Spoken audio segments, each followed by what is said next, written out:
Oh, we're going to Vegas. We're going to Vegas. Woo! I know. I'm excited. And hello. And hi. Welcome back to another episode of Breakroom Banter. It is a hairstylist adjacent podcast where each week two friends who also happen to be hairstylists going to Vegas break down our weeks in the break room that's not in Vegas. Here in Nashville. But next week we're going to Vegas. But this week we have one of my friends on the podcast today who has been a real inspiration for me over the last 4 years on social media. And I've just been dying for him to teach a class or go on a podcast and just share his talents with the world. And I peer pressured him a little bit. Positive peer pressured him a little bit to come on the show. What do we talk about, Ericka? We talked a little bit about positive peer pressure. That we did. We talked about how he has slowly taken things off of his menu, such as hair coloring. Yeah, and to do things to fill his day with the things that light his fire. Which is great because he lights everyone else's fire with how kind and sweet he is. Yes. And if you see him on the street, make sure you call him David Sandy. But until then, enjoy this episode with Here Comes Andy. Andy McClurg.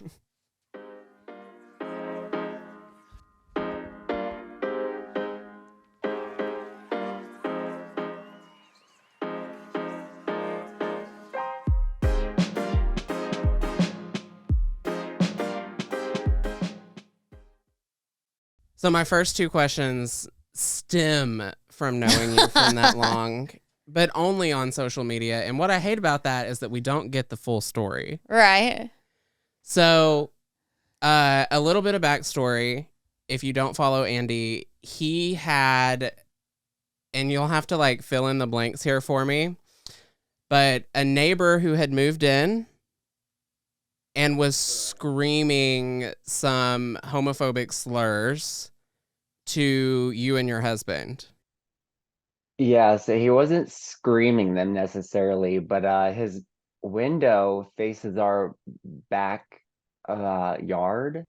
So when we'd be coming from our door to our garage, out his window, he would just say a slur loud enough for us to hear. And yeah, I'll hear him saying Hail Satan to himself a lot, which also I'm like, yeah, Hail Satan, but it's weird. But so there was never a conclusion on that. Did you ever say something to him? I have a mouth on me, so I wanted to, but I'm also afraid of him, like, hurting my dogs or something. Oh, People yeah. poison dogs and stuff, and so I've just kept And do you let quiet. Yeah. Clearly, he's not mentally all there. It's like a new halfway house, apparently, Oh, and great.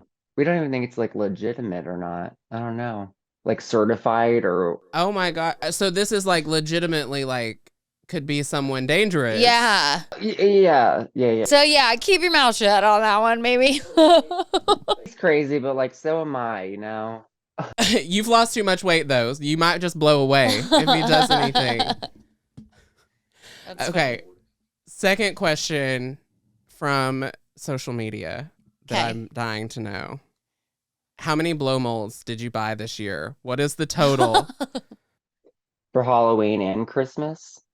I think like 13. Oh my gosh. That's so funny. Hunter says you collect them.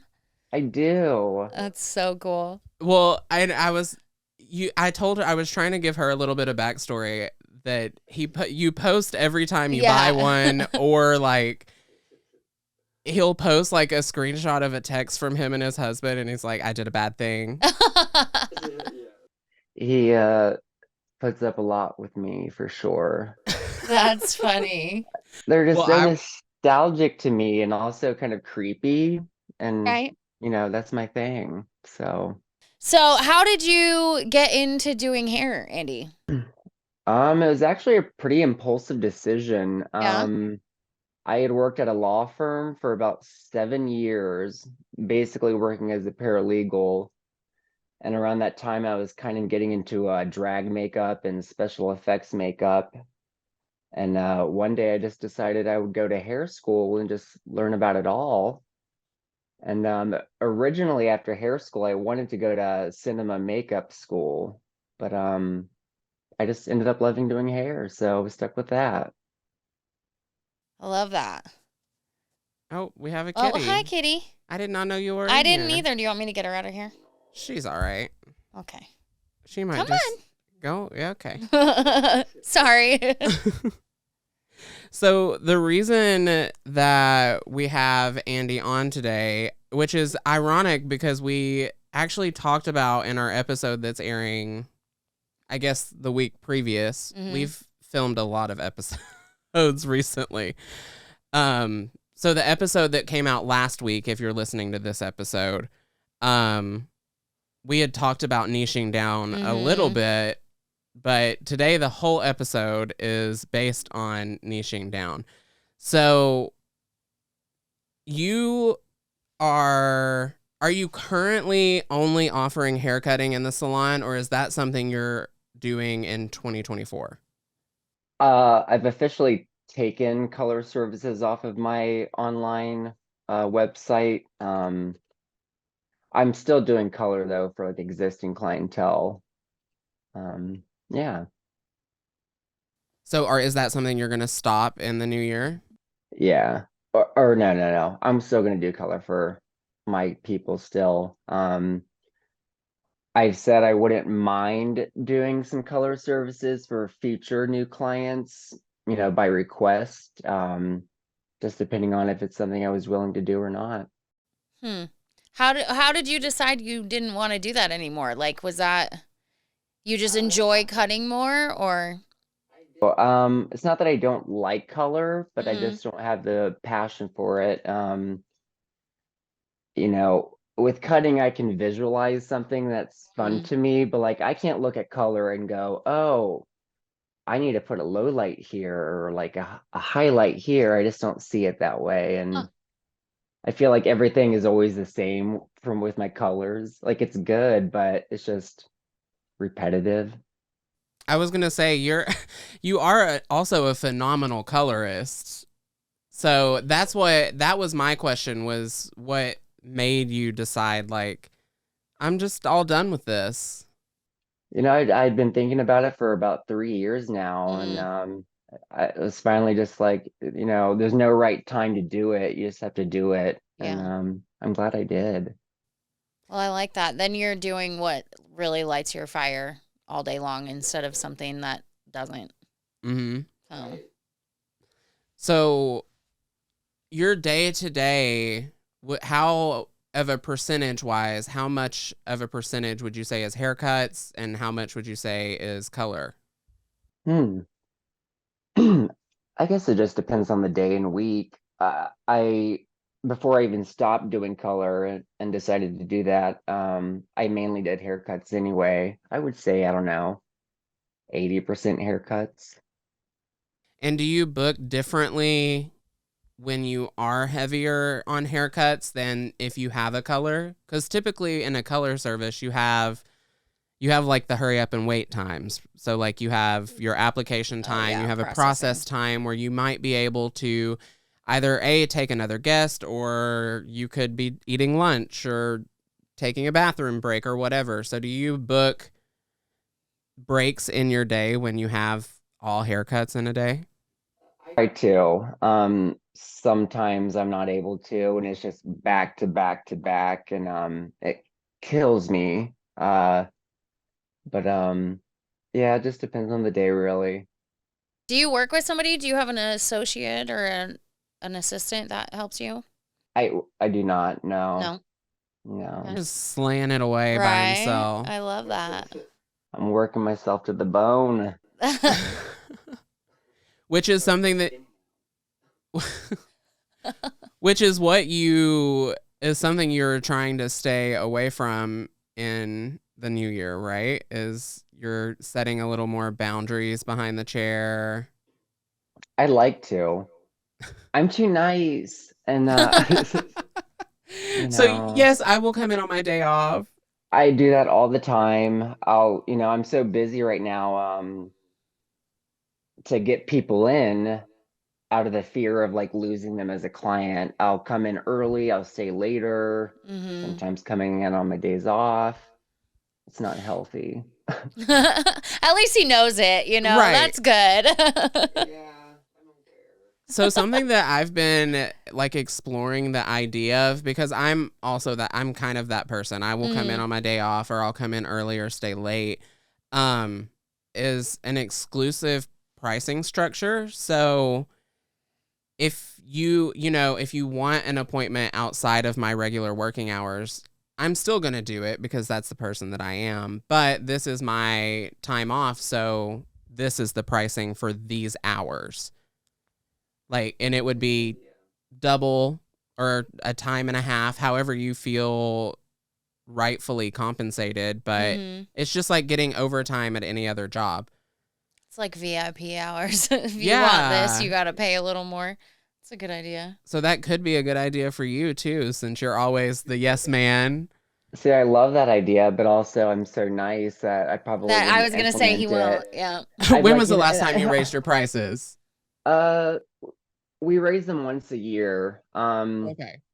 It took me a while to actually put all of those prices into effect just because I was so booked out. I wanted to honor my old prices before, for like previously scheduled appointments. So That's nice of you. Right? I was like, oh, okay. I'm also like the biggest emotional discounter. So like I would probably stay late and you'd be like, you know what? It's free. Oh. Oh no, Nina Tulio would be mad at you. That's what I was. That's funny. So, what has been the biggest benefit for you of niching down to just haircutting? Or would you even consider it that you're just not, because you are still doing color, you're open to it, you're just kind of choosing more what makes you happy? I would think that's just the biggest benefit Yeah. of it, honestly. Just doing what I want to do. Mhm. It wasn't like some major business decision. It was more personal of like, this is what I would like to be doing in these hours of working. Correct. I like it. And what type of salon structure do you work in? Are you like a booth rental stylist, or are you? Or booth rental. Okay, so you get to do whatever you Whatever want. you want. Anyway, do you feel like does the salon adapt to your niche, kind of, where there'll be stylists that are in the salon that will refer you their color clients Like, for one of your haircuts? For sure. Yeah. Yeah, we're all pretty a tight-knit group of people and help each other out, and I'm willing to do the same thing, send someone over there to them if they want, rainbow hair, because that's not me. yeah. So you go ahead and knock yourself out with her. Have fun with them. I'm not doing that. That would be. And that's my fucking nightmare. Like, Yeah. I don't want to. Do you have someone that you like is like your partner in the salon, like Not a colorist partner? There's depending on what the person is wanting, there's certain people I'd probably refer them to. Mm-hmm. Not even necessarily someone in my salon, just a Okay. friend that I know. Yeah. Yeah. I like that. He works at one of like the coolest salons Yeah. in Columbus. Okay. So everyone that works there has like, they're really niched out. Like, you want blondes, you can pinpoint who to go to. If you want really bright, vibrant colors, you can kind of pinpoint who to go to. That's kind of cool because someone could look at your salon Instagram and be like, okay, I want her to do my color and him to do my cut. And okay, I like that. Definitely.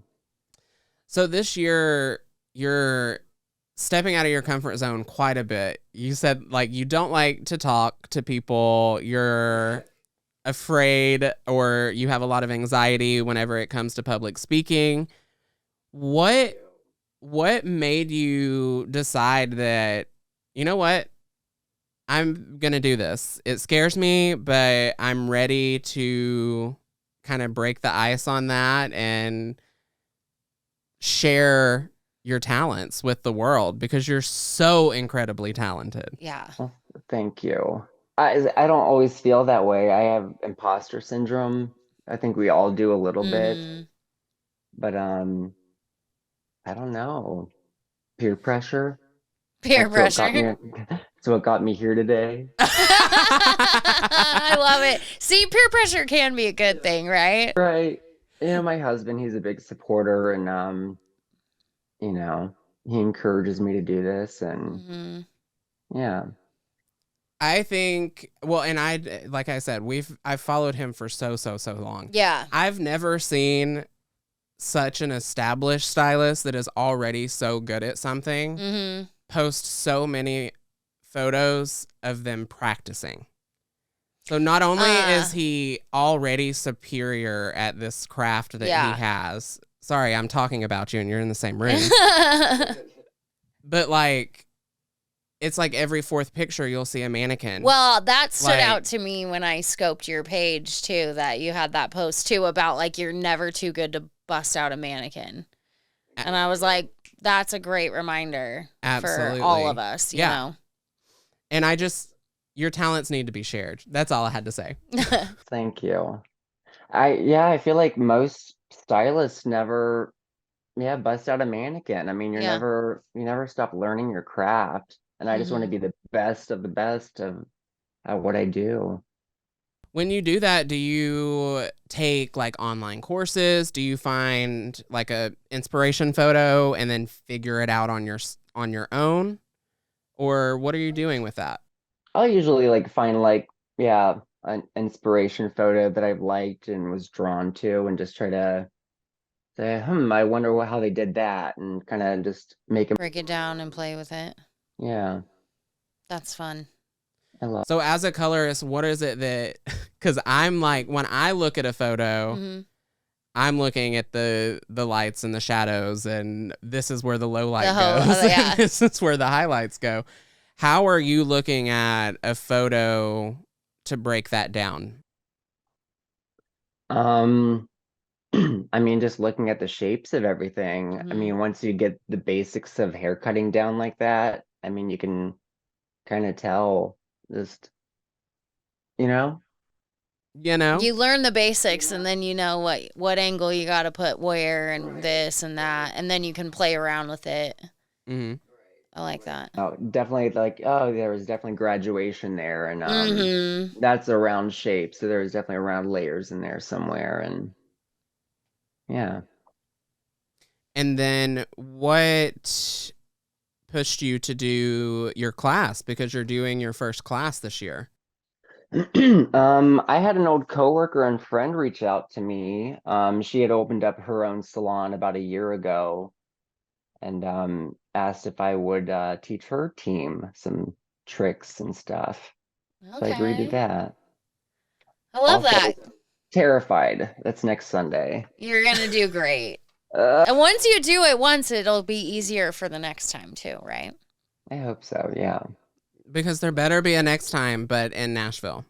Yeah. I've never been to Nashville. Well, come. We have 3 education slots open for the rest of the year. You should come. Yeah. That would be awesome.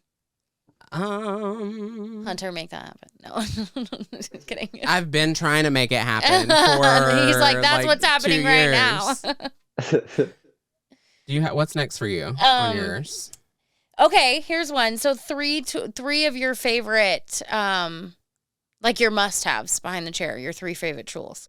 Oh gosh. I mean, you definitely need some good shears. I'm a Hanzo girl. I'm gonna butcher the names of them. I use their talons and the V1 texturizing shears, which are my favorite. Some good brushes for sure for styling, and maybe a stool. Oh, that's a good one. Stylists don't use them. Yeah. It's wild. Girl, I will sit down any chance I get. Yeah. Wait. I hadn't used them until a couple of years ago, probably working where we work. And I sit down all the time now too, because it's like, it's so much easier on your body. I dress for cuteness, not for standing all day. Yes. So sometimes these are sitting shoes, and sometimes these are standing shoes. Hunter's wearing his sitting shoes today. That's right. That's funny. A stool. I like that you mentioned that because it is important. And if you're a young stylist, start using one now, I think. Yeah. My back and neck is so messed up after 10 years of doing this. Right. Yeah. So you entered a competition this year, right? Behind the chair. Did you do the One Shot Awards? I did. And how did that go? I did not make the cut. But that's Well, don't feel bad. No one that is not sponsored by them makes the cut. honestly. So that's super annoying.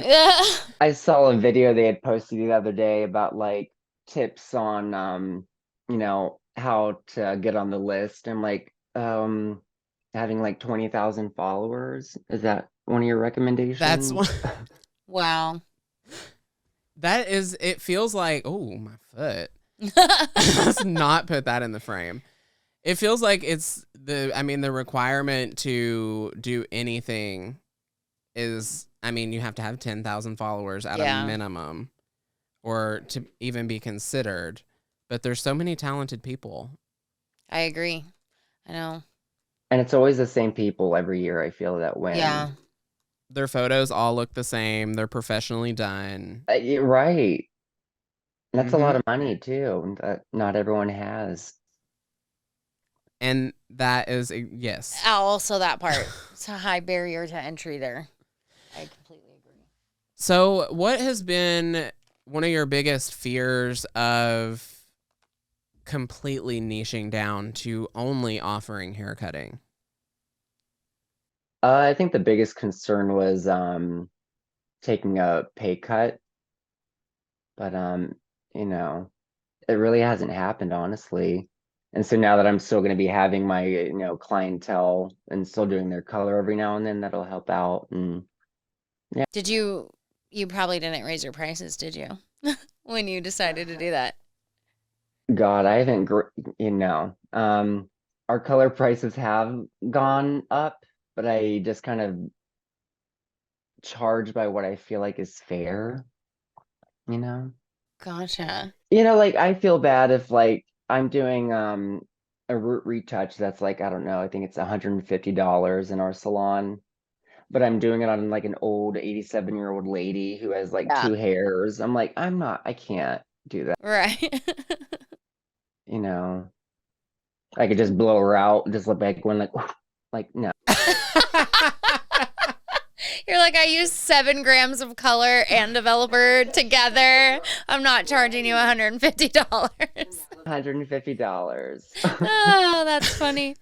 So what about your haircut prices though? Do you plan on making a raise other than your yearly inflation raise for that? I do. Yeah.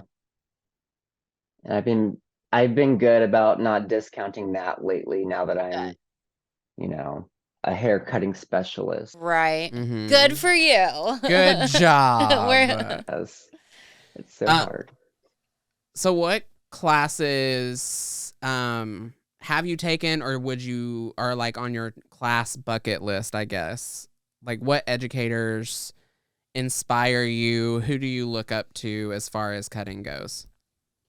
I've taken a lot of classes at a local salon here in Columbus called Virtue Vegan Salon. Always enjoyed their classes. I've taken one with Andy Judd and Brian Hickman.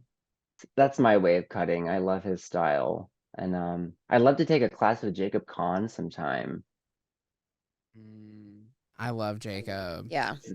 The way that his brain thinks is not like other, how like you'll take a cutting class and people, they're like, you have to use this elevation and use the most finest of handcrafted Japanese steel that can only be sharpened by the diamonds of the sea or something like that, right? Yeah. He's not like that. Yeah. He's like, no, you can use some kitchen scissors. It's all about the technique. Yeah. If you lift the hair right here and you cut it like this is what's going to happen. It's so like cut dry. Like he doesn't talk like BS. An educator. He's just simplified.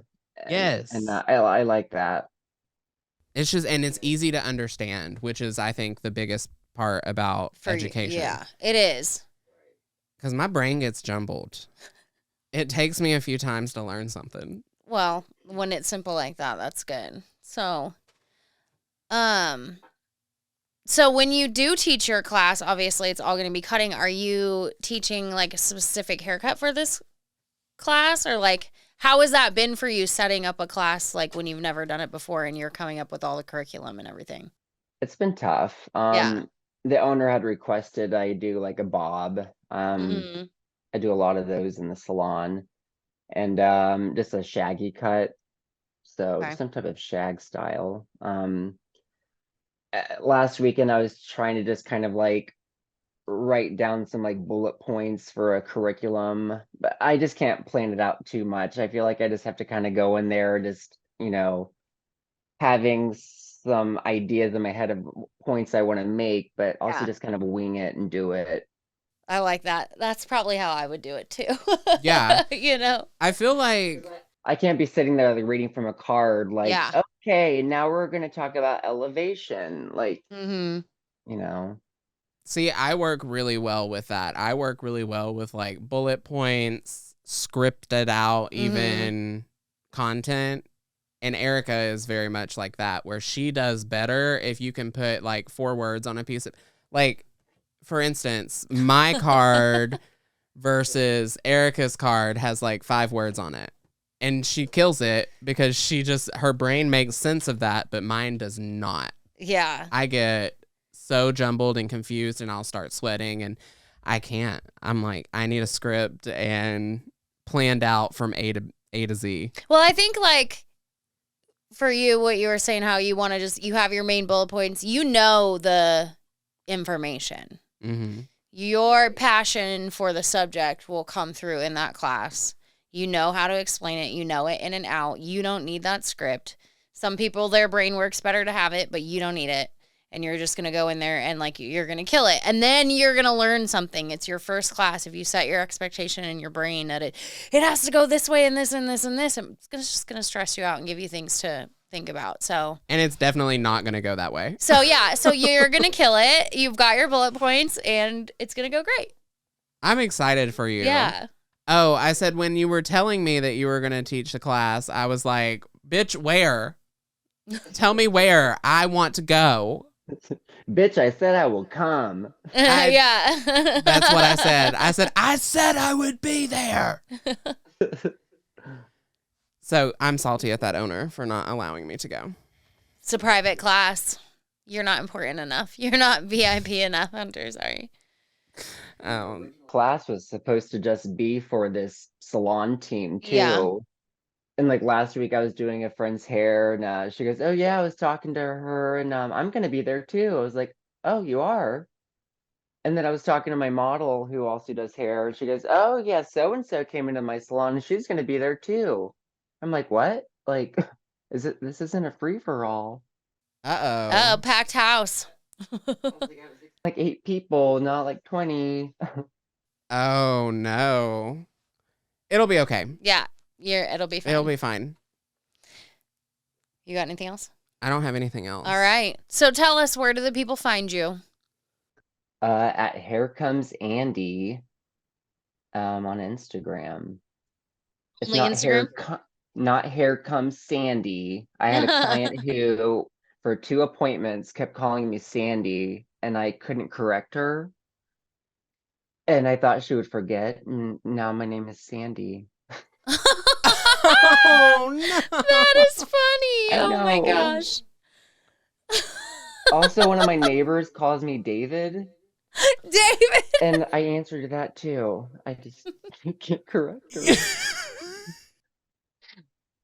So yeah, here comes Andy. Andy. That's funny. Sandy. I just can't believe you have not corrected either of those know. people. I know. Such a sweetheart. I think she was in my chair and like kind of like saying the name over and over again to like get herself to memorize it. She was going, "Oh, Sandy, I love the haircut. Thank you so much, Sandy." And I was like, "You're welcome." You should just like write her Yes, next thank appointment you. down on the back of your business card with your name that clearly says Andy. And then you don't have to, you can avoid the confrontation that way. There you go. Well, that's where you find Sandy. And if you want to find us, I'm at Herrick Center on all the things. And I am Ericka the Redhead on all the things. Our podcast is at Breakroom Banter Pod on all the things.